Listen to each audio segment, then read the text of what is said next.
Olunaku olwaleero Farida Nambi omu ku bavuganya ku kifo ky'obubaka bwa Kawempe ey'omumambuka asiibyawo enjakalulu mu bitundu bya Kazo, Angola nga werekeddwako abawagizi b'ab'enjawulo. Ono abadde atambula nju ku nju nga n'abamu abasanze ku mirimu gyabwe era buli wabadde atuuka ng'abaako kyakola omubadde n'okufumba. Simanyiiyo kisinga bbeeyi kutuukirira muntu ku mulimu gwe oba mu maka ge n'omusaba akalulu. Awalala alabiddwako ng'ayoola kasasiro n'okubuuza ku bantu mu ngeri enzikakkamu nga bw'asaba akalulu nga kw'otadde n'okubawaatirako emmere. Agala muntu oyo wa wansi ebiseera byandibadde tatuwa budde kutuwuliriza wabeewo munnaffe wali amukunyiza mu ngoye ye tube nga tumunnyonnyola ebirungi gavumenti byakoze. Ng'oggyeko Nambi n'abalala beesimbyewo nga Moses Nsereko engeri gy'anoonyamu akalulu ke yeewuunyisa anti ne mu kujja okwewandiisa yajjira mu kawuuba. Mu kakuyege ono asazeewo okwekkakkanya n'atuuka n'okulya n'abalonzi emmere ng'obutambi obw'enjawulo bwe bulaga ku mitimbagano. Abalala bo basalawo okuziniramu balonzi n'okubayimbiramu. Okusalawo okuba kakuyege bw'ati buli omu alina ensonga ze. Tufuna ebirowoozo eby'enjawulo bampa amagezi na buki bwe nnyinza okukuumamu akalulu kano obutabbibwa kalulu kaabwe.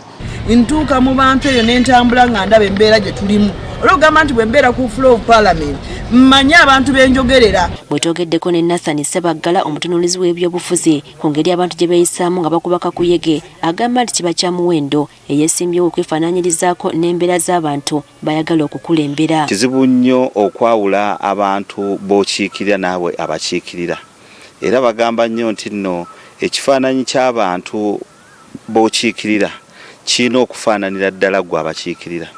Okusinziira ku bifo eby'enjawulo ebirondebwamu abakulembeze buli omu alina obuvunaanyizibwa bwe ku kyalina okukolera abalonzi wabula wano mu ggwanga bangi tebamanyi nga y'ensonga lwaki batuuka n'okubuzaabuzibwa kwani gwe basaanye okulonda. Weesanga nti nno MP wabeera akuba kampeyini akubuulira by'anaakola ng'ate bya muntu wa local government. N'owa local government ate n'akubuulira by'anaakola ng'ate bya MP. Kakati olw'okuba ne community zaffe si njogi kimala okubeera nga zimanya nti munnabyabufuzi agenda mu palamenti ayina kubeera ng'akola biki. Mu by'obufuzi by'ensangi zino tebikyali bya nsonga abantu bagenda n'ekyo ekibasanyusa ekisinga ebinaavaamu nga kalulu kawedde. Kati bw'olaba bannabyabufuzi abaaliwo emirembe giri egy'abataata baffe ne bajjajja baffe weesanga nti no bajjiranga ku nsonga. Y'ensonga lwaki President Museveni nga yaakajja mu buyinza yaleeta 10-point program. Era 10-point program gye tukozesa okwasesinga ideology ye oba ali successful oba nedda. Kati bwe tuzze emijiji gyetoloola ne tufuna emijiji egyasaagala kumanya. Kati gyo tegitambulira kwa ideology. Wano nno omusango oyinza okugusa ku balonzi singa gwe baba balonze takola by'alina kukola gamba nga mu palamenti ne beerabira nti mu kumulonda ensonga ezo tebazoogerako. Abalonzi baagala MP abazinira ku mazina.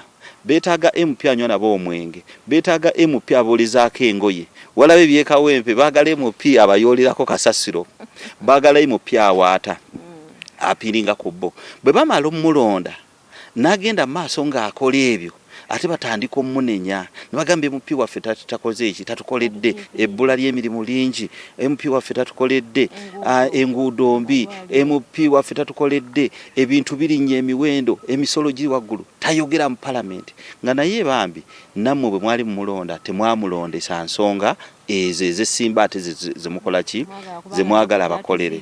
Agamba nti newankubadde omuntu asobola okuwangula akalulu mu ngeri yonna kyokka okusobola okuba omukulembeze omulungi waliwo obwetaavu bw'ebibiina okusomesa abantu ebyobufuzi okufuna abakulembeze ab'omutindo. Tutandikire ddala bukuvunaanyizibwa bwo ng'omuntu wa wansi buli ki mu kulonda omukulembezeewo. Olw'ensonga bw'olonda omukulembeze asalawo kinene nnyo mu mbeera ki gy'ogenda okuwangaaliramu. N'abalonzi bennyini beetaaga okusomesebwa omugaso gw'abakulembeze mu kusalirawo eri eggwanga olwo nno lwe banaakola okusalawo okutuufu kwani gwe basaanye okwesiga. Kati nga tebabasomesa ku bya bukulembeze naye nga babasomesa ku siteeke ki gye bayina nga generation ey'olwaleero eri generation ekola ki eddako. Kakati bwe tubeera nga omujji guno gutandise okulonda abakulembeze lwakuba bebasinga okuzina lwakuba bebasinze okubagulira omwenge lwakuba bebasinze okukola ebyo ebitagatta tofaali ku ggwanga ojja kwesanga nti nno eggwanga ebiseera byayo ebyo mu maaso biri mu katyabaga era kazigizigi.